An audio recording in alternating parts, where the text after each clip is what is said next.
इस जगह का नाम फारूक नगर।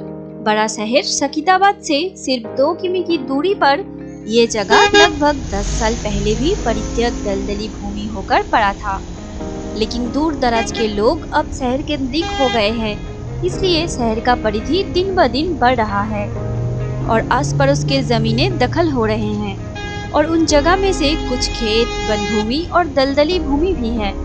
इसलिए अब उन जगह का दाम भी बहुत तेजी से बढ़ रहे हैं। फारूक नगर में भी इसका अन्यथा नहीं हुआ।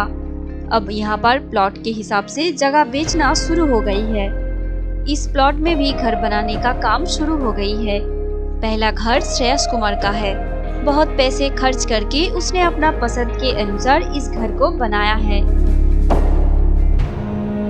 कुछ दिन पहले से श्रेयस कुमार अपने परिवार को लेकर इस घर में रह रहे हैं।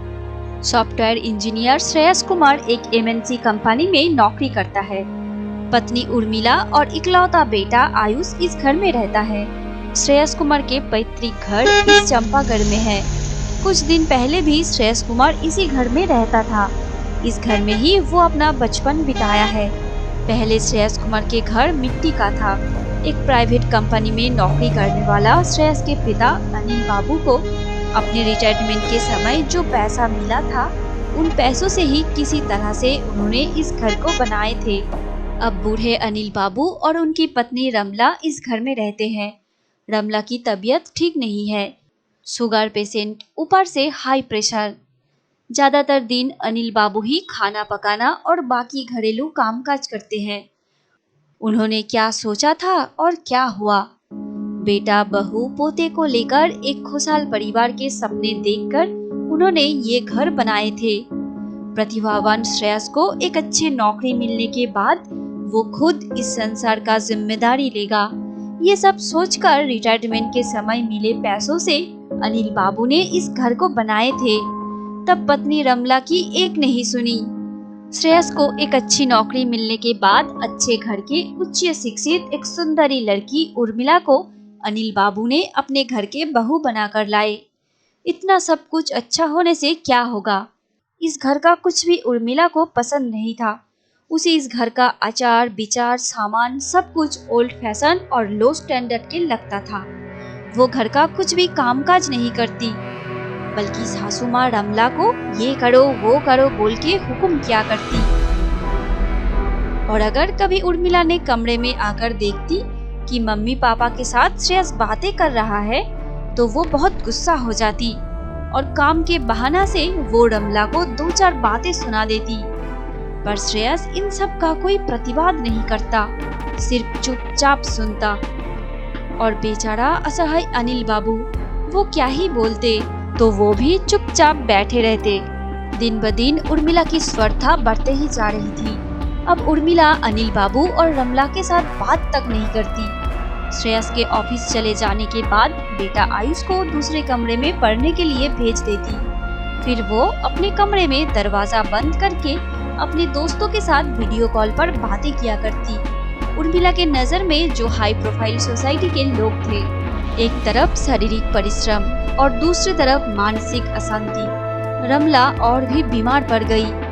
घर के हालात से परेशान अनिल बाबू एक दिन श्रेयस को बुलाकर कहा, सुनो बेटा, अब तुम्हारे पास पैसों की कोई कमी नहीं है। हो सके तो तुम कहीं और जाकर घर बनाकर रह सकते हो, क्योंकि अब घर का स्थिति इतना खराब है कि कोई भी अच्छा नहीं है। अहंकारी पत्नी उर्मिला के पास आत्मसमर्पण किया हुआ श्रेयस कुमार तो बहुत खुश हुआ, इसलिए वो तुरंत राजी हो गया।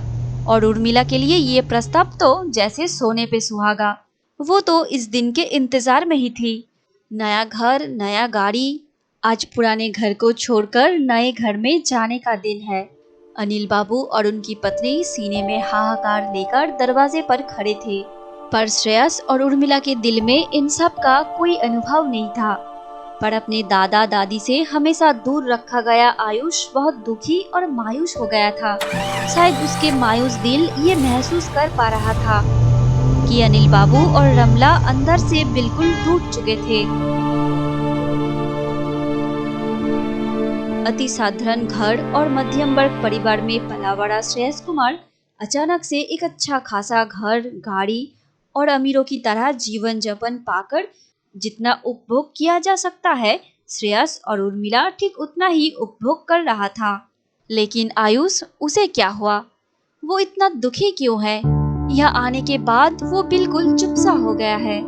कभी कभी वो खिड़की के पास आकर उदास दृष्टि से बाहर की तरफ देखता रहता है। इसलिए इतने खुशी के बीच में भी श्रेयस और उर्मिला बहुत परेशान हो गए।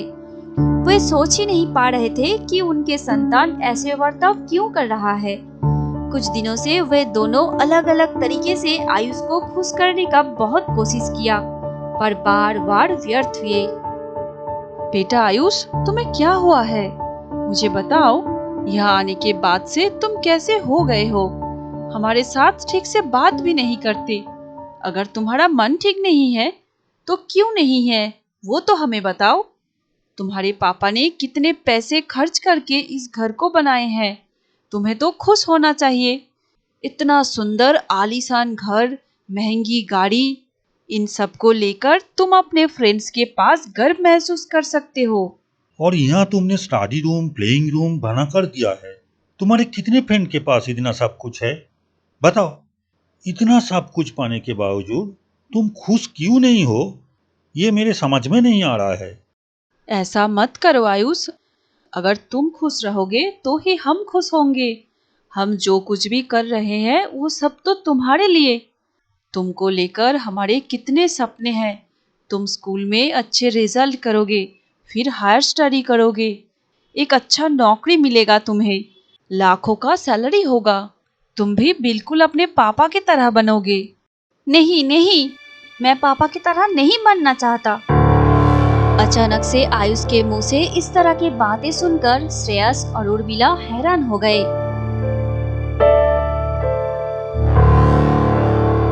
ये क्या बोल रहे हो आयुष?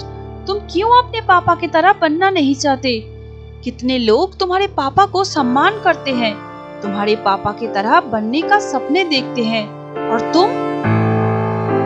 लेकिन मम्मी, अगर मैं पापा की तरह बन गया तो मुझे आप दोनों को छोड़कर चले जाना होगा, और मैं कभी आप दोनों को छोड़कर नहीं जाना चाहता, कभी नहीं।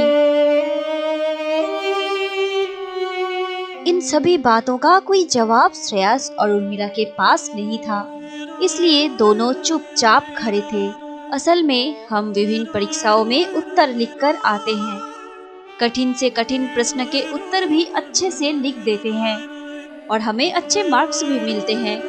ऐसे हम सिर्फ उच्च शिक्षित होते हैं, लेकिन हम असली शिक्षा में शिक्षित होना भूल जाते हैं।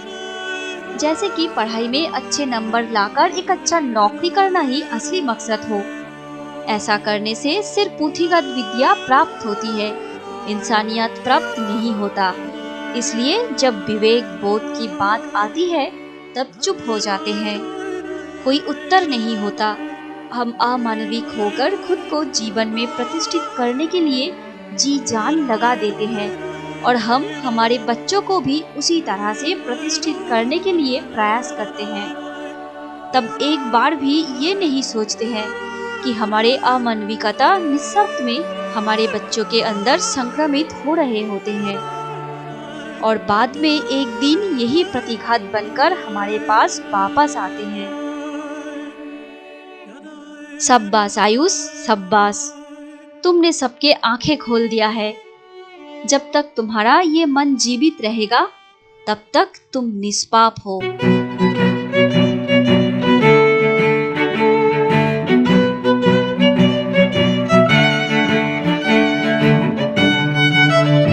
तो दोस्तों, अब सबको हमारी ये नई कहानी कैसी लगी वो कमेंट में जरूर लिखकर बताना, और आगे ऐसी ही सुंदर सुंदर कहानियाँ देखने के लिए हमारे चैनल डिंग डोंग हिंदी कहानी को अभी सब्सक्राइब करके पास में बेल आइकन को प्रेस करके रखो, ताकि हमारे चैनल में नए नए कहानियाँ अपलोड होते ही आप सबके पास नोटिफिकेशन पहुँच जाए। अगर ये कहानी अच्छी लगी तो जरूर लाइक और शेयर करें। Thank you.